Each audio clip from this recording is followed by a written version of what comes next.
పేదవాళ్లకు సొంత ఇంటి కళ అమలు చేస్తా అని చెప్పిండు. 2018 ఎన్నికల ముందు సికింద్రాబాద్లో ఐడిహెచ్ కాలనీలో ఒక 100 ఇండ్లు కట్టి దాంట్లకు పేదవాళ్లకు హ్యాండ్ ఓవర్ చేసి తెలంగాణ వ్యాప్తంగా బస్సులు వేసుకొని వచ్చి ఇట్లాంటి ఇళ్ళే తెలంగాణ వ్యాప్తంగా కట్టిస్తా అని చెప్పి హామీలు ఇచ్చి దేశంలో ఏ ముఖ్యమంత్రి చేయని పద్ధతిలో 5,04,000 రూపాయలు రూరల్ ఏరియాలో 7 లక్షల రూపాయలు అర్బన్ ఏరియాలో కట్టిస్తా అని చెప్పి 1,70,000 ఇళ్ళు మాత్రమే కట్టించినట్టుగా రికార్డులు ఉన్నాయి. ఆ కట్టబడ్డ ఇళ్ళు కూడా 4 ఏళ్ళు గడిచినప్పటికి కూడా పేదవాళ్లకు హ్యాండ్ ఓవర్ చేయలే. దరఖాస్తులు పెట్టి దండం పెట్టి బ్రోకర్ల దగ్గరికి పోయి ఒక్కొక్క ఇంటికి ₹1,00,000 ₹2,00,000 రూపాయలు లంచాలు ఇచ్చుకొని ఇప్పటి వరకు రాలే. భారతీయ జనతా పార్టీగా ఇవాళ ప్రజల పక్షాన నిలబడి కొట్లాడాలి కాబట్టి కట్టబడ్డ డబుల్ బెడ్రూమ్లు పంచాలని, ఎక్కడైతే బిల్లులు పే చేయకుండా అర్ధాంతరంగా ఆగిపోయినాయో వాటన్నిటి కూడా డబ్బులు పే చేసి కట్టించాలని, మూడవది ఎక్కడెక్కడైతే స్టార్ట్ చేయబడ్డాయో వాటి పూర్తి చేయాలని చెప్పి మేము డిమాండ్ చేస్తూ ఇవాళ కిషన్ రెడ్డి గారి నాయకత్వంలో చలో బాటసింగారం పిలుపునిస్తే రాత్రి 2 గంటల నుంచి 3 గంటల నుంచి వేల మంది కార్యకర్తలని పోలీసులు అరెస్ట్ చేసి పోలీస్ స్టేషన్లో పెట్టి మాలాంటి వాళ్ళనేమో హౌస్ అరెస్ట్లో పెట్టి ఇక్కడ నిర్బంధించిండ్రు. ఇవాళ తెలంగాణ ప్రజలకి నేను ఒకటే విజ్ఞప్తి చేస్తున్నాం.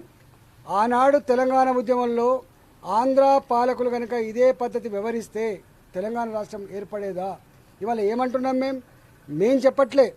బాజాప్తా నిండు సభలో కేసీఆర్ డబుల్ బెడ్రూమ్లు అందరికీ పేదలకు పంచుతాను, ఎవరికి మీరు దండం పెట్టాల్సి అక్కర్లే అని చెప్పిండు. రెండవది సొంత జాగాలలో 5 లక్షల రూపాయలు మీకు కట్టుకోవడానికి ఇస్తా అని చెప్పిండు. ₹1 ఇవ్వలే.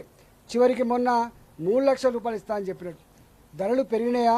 ధరలు తగ్గినాయా? 35 రూపాయలున్న ఐరన్ 70 రూపాయలు అయింది. 200 రూపాయలున్న సిమెంట్ బస్తా 350 రూపాయలు అయింది. 600 రూపాయలున్న కూలి 1,200 రూపాయలు అయింది. అంటే ఒకవైపు మేస్త్రీల కూలీలు పెరిగినాయి, సిమెంట్ ధర పెరిగింది, ఇసుక ధర పెరిగింది, ఐరన్ ధర పెరిగింది. 5 లక్షల రూపాయల నుంచి 7 లక్షల రూపాయలు 8 లక్షల రూపాయలకు పెంచాలి. కానీ ధనిక రాష్ట్రంలో, సంపద కొదవలేని రాష్ట్రంలో పేదల కోసమే పుట్టిన, పేదల కోసమే జీవిస్తున్న ముఖ్యమంత్రి ఇవాళ 3 లక్షల రూపాయలకు ఇస్తా అని చెప్పిండు. ఆ 3 లక్షల రూపాయలు కూడా ఎక్కడ ఇవ్వలే. ఇవాళ మేము డిమాండ్ చేస్తూ ఉన్నాం, పేదలకు దేశవ్యాప్తంగా మోడీ గారి నాయకత్వంలో 3.5 కోట్ల ఇండ్లు కట్టిస్తే అవి డబ్బ రూములా ఇంకోటా పక్కకు పెట్టు.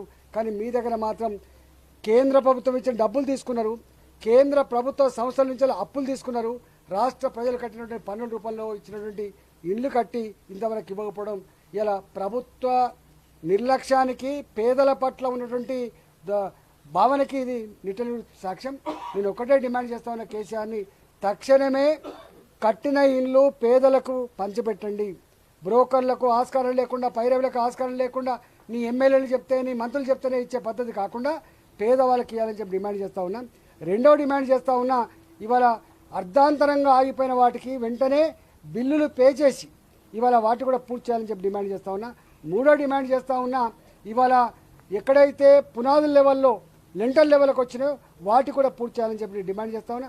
నాలుగో డిమాండ్ చేస్తూ ఉన్నా, ఇవాళ 5 లక్షల రూపాయలు ఇస్తా అని చెప్పి 3 లక్షల రూపాయలకు ఇలా మళ్ళీ జీవో ఇస్తా అని చెప్పి ప్రజలను మోసం చేసే ప్రయత్నం చేస్తూ ఉన్నావు. పెరిగిన ధరలకు అనుగుణంగా కనీసం 5 లక్షల రూపాయలు చొప్పున వాళ్ళ జాగాల్లో ఇల్లు కట్టుకునే జీవో వెంటనే అమలు చేయాలని చెప్పి డిమాండ్ చేస్తా ఉన్నా. ఇవాళ మాలాంటి వాళ్ళ గొంతులు నొక్కి మాలాంటి వాళ్ళను అరెస్ట్ చేస్తే ఇలా ప్రజలు మర్చిపోతారని చెప్పి అనుకున్నావు. పార్టీల కార్యక్రమాలని ఇవాళ ప్రతిపక్ష పార్టీల గొంతులు నొక్కివేస్తే ప్రజలే ఎన్నడో ఒకనాడు తిరుగుబాటు చేసే పరిస్థితి అని చెప్పి హెచ్చరిస్తా ఉన్నా.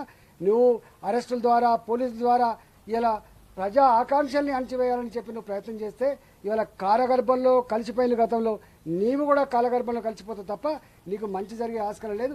ఇప్పటికే రైతులను మోసం చేసినావు, రైతు రుణమాఫీ చేస్తా అని చెప్పి, రైతులకు 15,000 రూపాయలు చొప్పున పంట నష్టం ఇస్తా అని చెప్పినావు, వాళ్ళను అక్కడ మోసం చేసినావు. అంతేకాదు 67 లక్షల మంది మహిళలు ఇవాళ వడ్డీ లేని వాళ్ళ కింద 4,000 కోట్ల పైచీలు కూడా రావాలి, వాళ్ళకు రూపాయి కూడా వాళ్ళకు మోసం చేస్తూ ఉన్నావు. నిరుద్యోగ యువకులకి వాళ్ళకు నోటిఫికేషన్ ఇస్తా అని చెప్పినావు, ఉద్యోగాల భర్తీ చేస్తా అని చెప్పినావు, వాళ్లకు మోసం చేస్తూ ఉన్నావు. దళితులకు 3 ఎకరాల భూమి ఇస్తా అని చెప్పి ఉన్న భూములు గుంజుకుంటా ఉన్నావు, దళితులు మోసం చేస్తూ ఉన్నావు. 10 లక్షల రూపాయలు దళిత బంధు ఇస్తా అని చెప్పినావు, నేను ఇచ్చేవాడిని పుచ్చుకునే వాళ్ళని చెప్పినావు, వాళ్ళకు దళిత బంధు ఇవ్వకుండా మోసం చేస్తూ ఉన్నావు. మొన్నటికి మొన్న మునుగోడు ఎన్నికల్లో గిరిజన మంది ఇస్తా అని చెప్పినావు, ఇంతవరకు విధి విధానం రాలేదు. ఇవాళ బీసీలకు కుటుంబానికి ₹1,00,000 ఇస్తా అని చెప్పి దరఖాస్తులు ఆహ్వానించి ఇవాళ ఆన్లైన్లో దరఖాస్తులు యాక్సెప్ట్ చేయకుండా అక్కడ మోసం చేసినావు. ఇవాళ దరఖాస్తు చేసుకున్న వాళ్ళకు కూడా ఇంతవరకు ఎట్లా ఇస్తావు, ఎప్పుడు ఇస్తావు, వాళ్ళకు మోసం చేస్తా ఉన్నావు.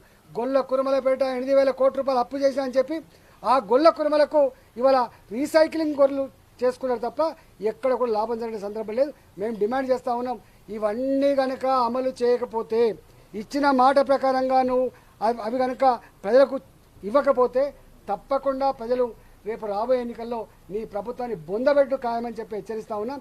ఇలాంటి నిర్బంధాలు, అక్రమ అరెస్టులు, బెదిరింపులు ఇవాళ ఇది తగదు. కేసీఆర్ గారు ఇలాంటి వాళ్ళు చాలామంది కాలగర్భంలో కలిసిపోయినారు. నీ ప్రభుత్వం కూడా కాలగర్భంలో కలిసిపోతుంది.